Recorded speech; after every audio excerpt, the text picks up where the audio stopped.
Welcome to Performance Management Training. It is one area that the manager must pay a great deal of attention as it impacts the overall performance of the person appraised, but most importantly, the team. Appraisals are a great tool that helps the manager align their employees to a common purpose. It is a tool that has strength if applied properly. To help you understand the appraisal more in detail, let's uncover 4 crucial points that you must be aware of. These points will help you understand the core objectives of how to plan an effective appraisal discussion. Let's go over the first point. What is an appraisal? It's a chance to formally meet to discuss progress, growth, achievements. It's a constructive two-way discussion. It's based on factual evidence of performance delivered in a positive light. It's a chance to discuss the pitfalls, but focus on the recovery rather than the negatives of those pitfalls. It's a bonding session, which allows both parties to meet a common ground, a time to reflect, come together to drive a common purpose. Secondly, appraisals must be planned in advance. Let's allow 7 days in advance to give the employee time to think about the appraisal. It allows the employee to fill their own ratings of the performance. You must make notes of the key discussion points. It must be conducted without any disturbances. Appraisals must start on time and finish on time. You have to be mentally prepared and be focused on that person.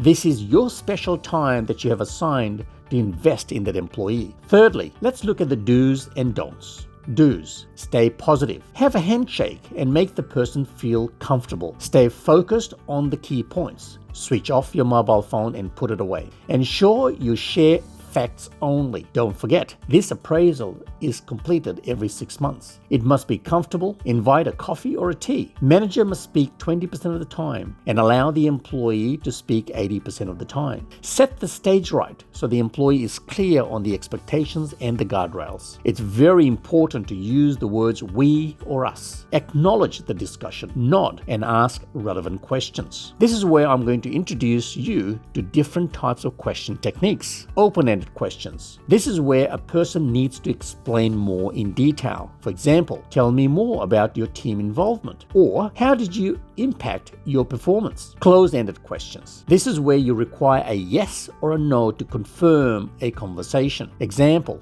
did you achieve that goal? Or was that customer happy? Reflective question. This is where you allow the employee to think on the spot. For example, I want you to think about this. How would your training of every staff member help upsell the sales of the business? Summary question. This is where you summarize the discussion for confirmation and clarity. Example, thanks John, that was a great discussion. So what I hear is that you love your job and you're thinking about building a career with Kicking In. So once you finish year 12 this December, you won't go to university. You'd rather work with Kicking In and grow yourself up to become a team leader and hopefully a manager one day. Is that correct? As you can see, it's important to ask the right question type at the right time of the discussion to create continuity of the conversation. Now let's look at the don'ts. Don't start an argument. Don't blame the person. Don't talk over them. Don't cut them off. Let them finish. Don't talk about others in this conversation. Don't be stubborn or show any ego. And don't interrogate. The fourth part of this crucial discussion is the appraisal starts with a high and finishes with a high. Always smile and throw a joke or two. Be kind and respectful. Don't forget, the employee has built a trust with you. Summarize the discussions for clarity and for understanding. Make a list of goals that are workable. Most importantly, thank the employee. Without them, we would not be here. Now, it's also very important as a manager, be real